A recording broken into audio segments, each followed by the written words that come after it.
Welcome back to the Gnome Show, everyone. I am Josh, your humble host, and it is my duty, nay, my pleasure, to trawl the briny depths of YouTube so that I may bring you the shinies. I cover short films of varying genres, video games, analog horror, and sci-fi, and really anything else that I find groovy. I hope you'll enjoy tonight's offering, content for the blood god. Now on with the show. Tonight I have for you Black Bronco Productions with the UAP universe. We are watching a couple of things from him. I mean, he's always interesting. Last time I did some coverage on Black Bronco Productions, got some fairly good responses from you guys. So we're gonna see what he's up to now. So grab something to drink, something to smoke, something to snack on. Ooh. Mmm.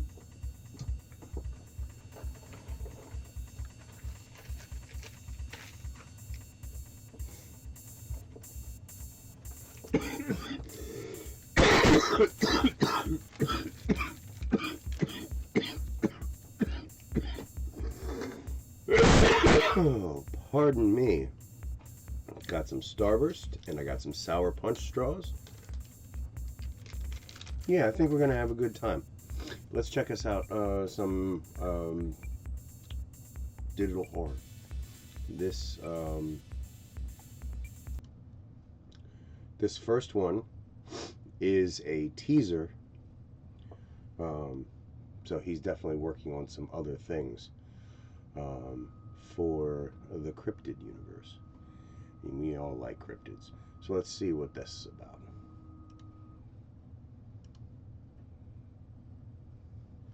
How you doing, viewer? Nice to see you. Checking out Black Rock Productions, and we are looking at the UAP universe, UFO stuff. So, the audio that you are about to hear is real. Analysis by a professional revealed that the sounds were made by a creature physically larger than a man. The formant frequencies found were clearly lower than a human's, and their distribution does not indicate that they were a product of human vocalizations or speed alteration.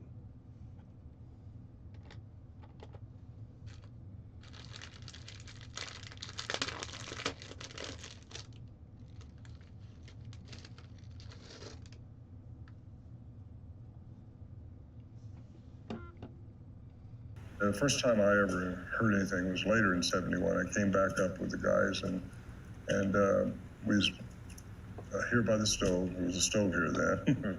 And as soon as it starts getting dark, we'd go in. Sometimes you might hear a grunt or a whoop or a big blowing sound or something like that, and that's when you know you want to get inside the shelter because you still don't know what you're dealing with. Whatever it is big, very, very big. We all go inside, close the shelter door, and that's a log that we put between these trees, and then we'd strap it inside a cable, and then they would start making their sounds. And that was in '71 when I first started hearing them, and we started recording them.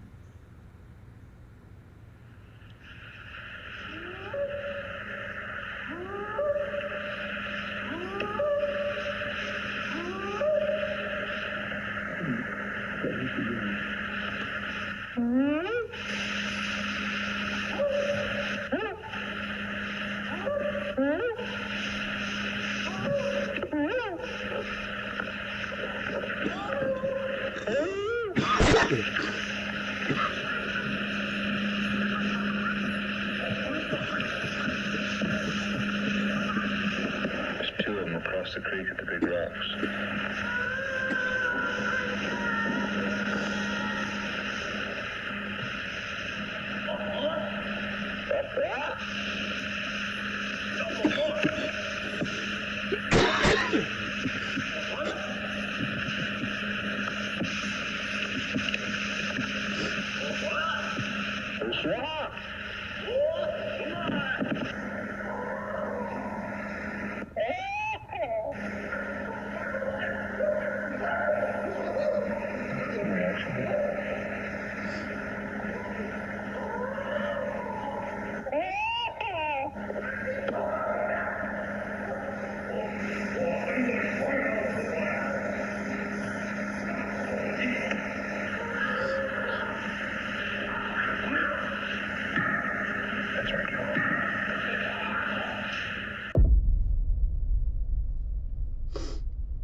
There it is.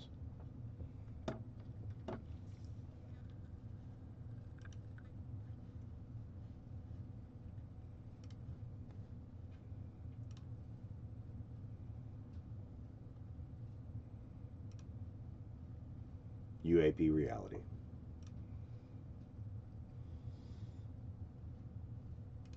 The universe is a pretty big place. If it's just us, it seems like an awful waste of space. Carl Sagan.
Yeah, I like his stuff.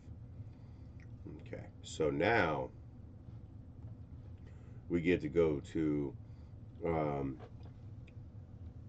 Black Triangle UAP over Guatemala City, a deep dive. This is about 15 minutes, 55 seconds.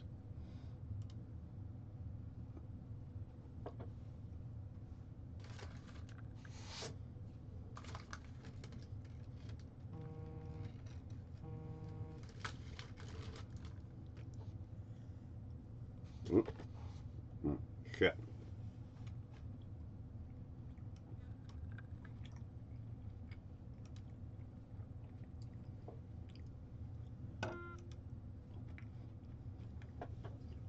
On January 22nd, 2022, a Black Triangle UAP was sighted in the skies above Guatemala City. It has taken me over a year to locate all of the footage.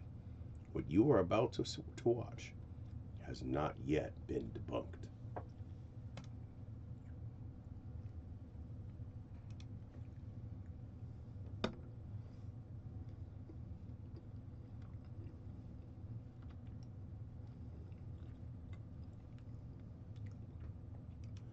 We will begin with an interview, the subject being Luis Elizondo, a former U.S. Army counterintelligence special agent and former employee of the Office of the Undersecretary of Defense for Intelligence.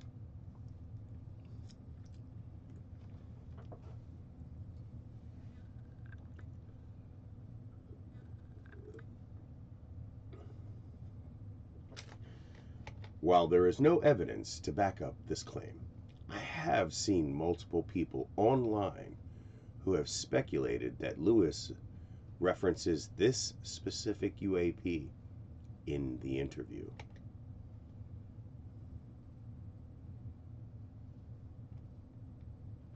His question for you is, based on what you know, Lou, and your definition of a UFO UAP. Are there any pictures and videos taken by ordinary people then posted on social media platforms such as Twitter that are legitimate unidentified flying objects, such as the objects seen by the military pilots, astronauts, government agencies, and sensitive space platform?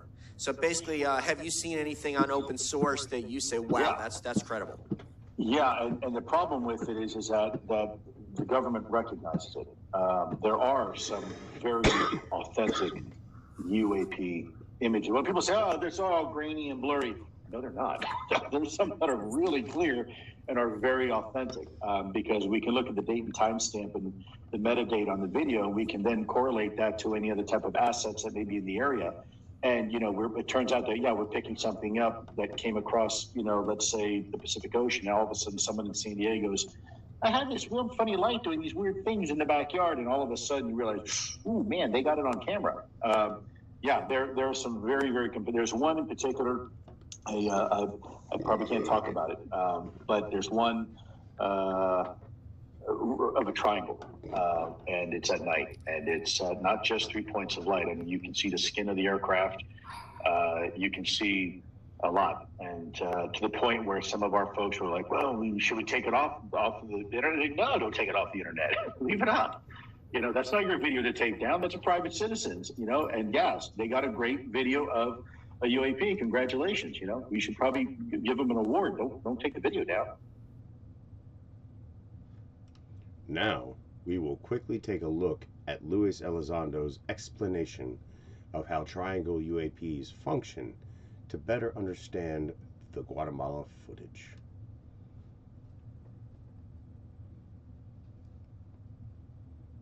Lou, so let me explain how this happened. So my interview with Lou is over, and I wasn't the only guy there. Your interview with Lou for the show Unidentified, for people who haven't seen it.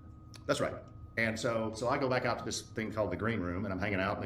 It's catered. I'm hanging out, and I asked the producer, who came in and thanked me. I said, "Hey, before the shuttle takes me back, or the driver takes me back to the hotel, can you ask Lou if I can get a few minutes with him alone?" And so he did, and we did. And in about an hour's time, Lou and I go back into this. It's like a pantry area at A&E Studios, and we go even further back inside there, where there's a printer and a copier bay, really nice facility, right? So we're back there alone. The door is closed. And I said to him, so, we're both cleared, right? We're not in a skiff. We both know that. He set the ground rules. I recognize the ground rules, but I said, what did I really see? I said, because I have some ideas. So he went over to the printer, and he opens up the printer, the bay where you put the paper in, the big, huge printer machine. He pulls out 2 or 3 sheets. He takes a ballpoint pen, and he asked me a question. So if you can see the screen, he asked me, before he drew anything, he said, what is the most commonly cited or reported type of UFO over the decades or the millennia, whatever? And I said, well, it's a disc or a flying saucer. So he drew this disc. And then he said, so imagine, or supposedly, he used words interchangeably, imagine and supposedly. He said, so based on all the reports over the decades, these discs that are spotted, they emit some sort of electromagnetic field or electromagnetic-like field, okay? This field causes the ambient air around the vehicle, so I'm calling the disc a vehicle. It ionizes the air in much the same way as the gas inside of a fluorescent light bulb is ionized and glows whenever you flip the switch on and turn the light on, okay? It excites the molecules, the oxygen, the nitrogen, the carbon, all the molecules in the air surrounding that flying saucer or that disc, and it makes it glow. And depending on the power level of the engine, if it's at idle versus medium or full power, it makes the air glow a different color. Now, something else he explained, and Paul Hill explains as well, is the air glows according to the cleanness, the purity of the air. So in a polluted environment, around say a steel mill or some other more polluted or humid environment, the air is going to look different because there are other components in the surrounding air that are being energized by this electromagnetic field, this very high energy field surrounding this disc, okay? So if there were really bad pollutants, it would be even worse. One of these.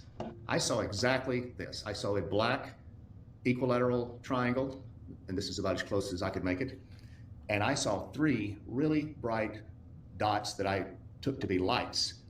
But they're not lights, according to Lou.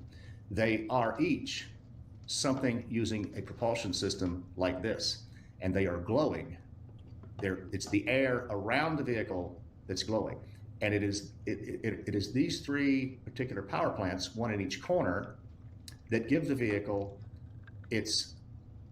cancels out its mass. In other words, makes it sort of gives it its anti-gravity effect or whatever. But that's all they do.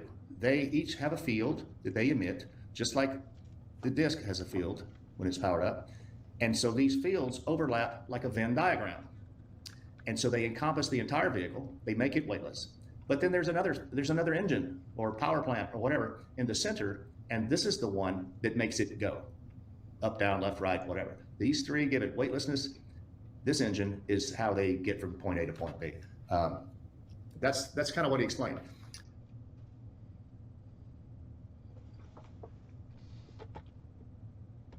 Oop. No, we're about to see one of these things.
I don't know if this is like real world footage.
I thought I heard him say bullocks. Oh my God. Go and get Mum, quick, before it goes. Back again.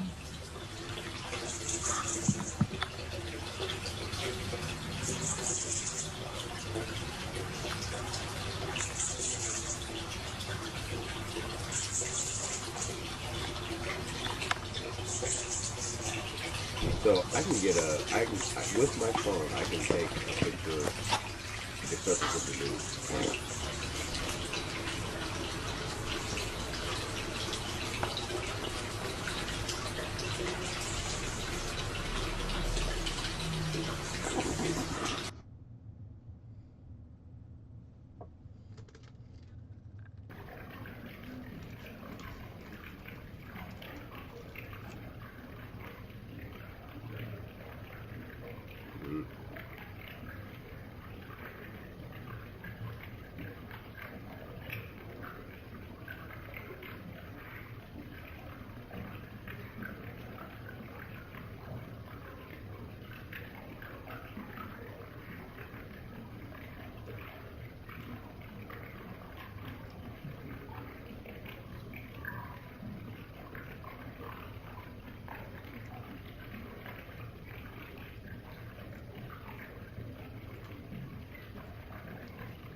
See, I feel like if we like, I mean, people believe, and like we all like believe and hope that aliens are real, like, and honestly, I think it would probably bring us more problems than it would answers, but it probably would give our planet something else to worry about,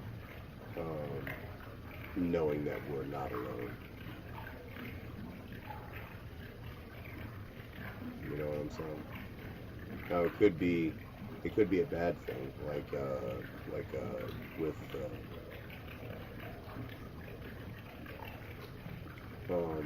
Hitchhiker's Guide to the Galaxy, where they found out that they weren't alone and decided to go and fucking stamp out everything until they were the only ones left.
So how long has this thing been hanging over this like village in Guatemala, or the city of Guatemala? Like, I mean, has it been camping out for a number of days? How or is this just over one day?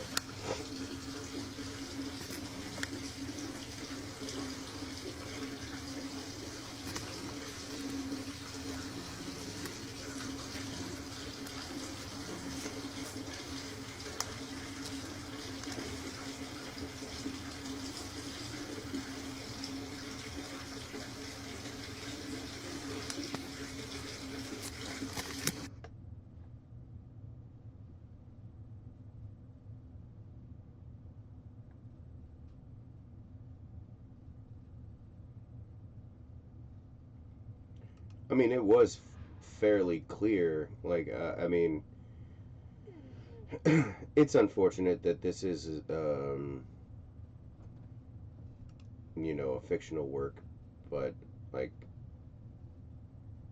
I don't know. Sometimes I really want aliens to be real, and sometimes I feel like that would bring us it would just bring us like so much more problems. Like, I don't think we're ready as a civilization really to deal with aliens.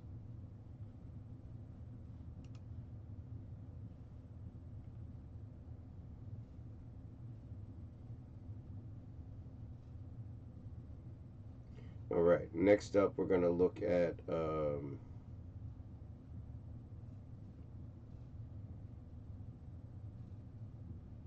this looks like that looks like a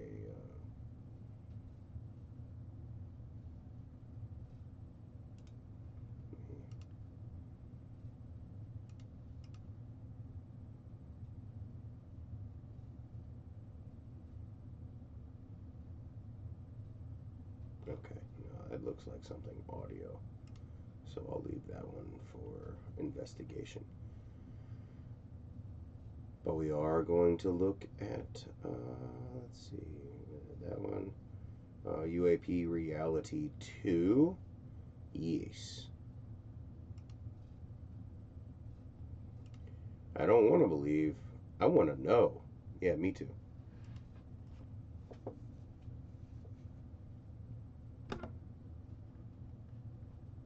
Yeah, we have 31 knots sustained wind, topside, gust of Above the splash. Splashed.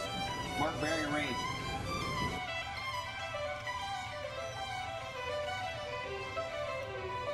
I think these might be real world. I think these are really like the military ones they used to.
That was intriguing.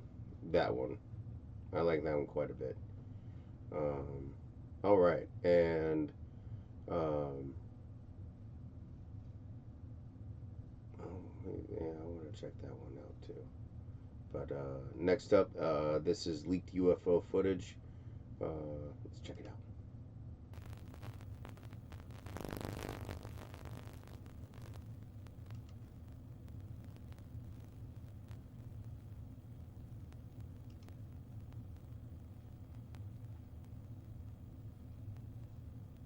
Gifts from above.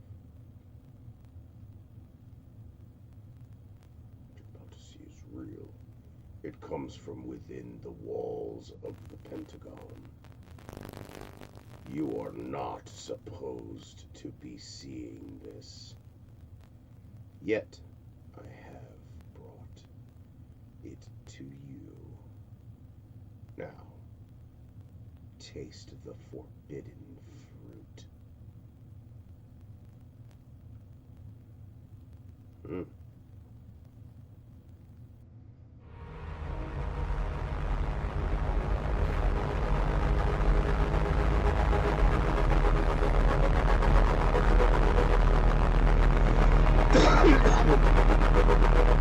That does look more.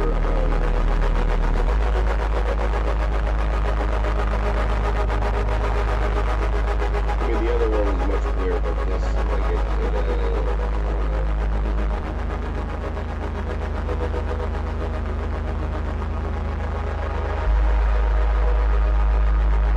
looks more clear.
That'd be pretty wicked to see.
Oh, shit.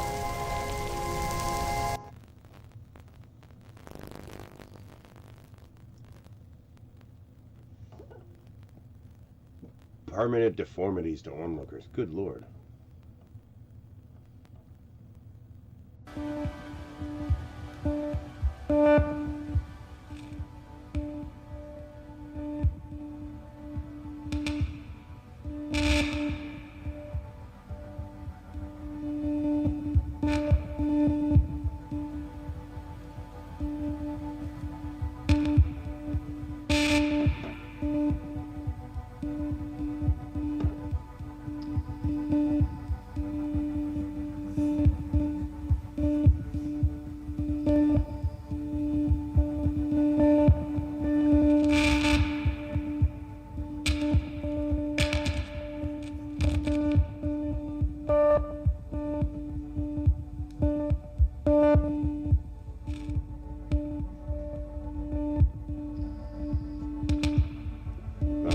Some of these probably were viewed from a great distance.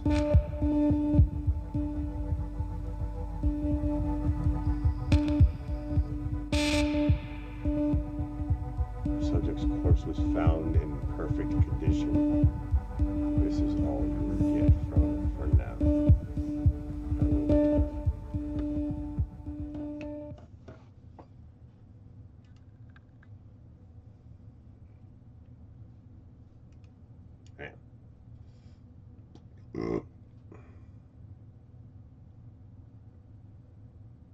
And I do like my superhero analog horror, so here we go.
So the Legion of Doom, I presume. So that was new stuff. Oh, that was new stuff by Black Bronco Productions. Show him some love.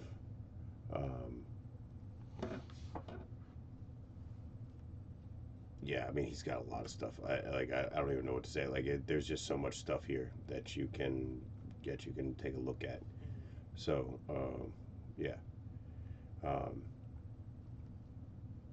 go there, and if you like what I do, like, subscribe, share, follow, all that kind of good stuff. It helps out immensely. Be safe, be happy, be healthy. I love you all, and I'll see you in the next one.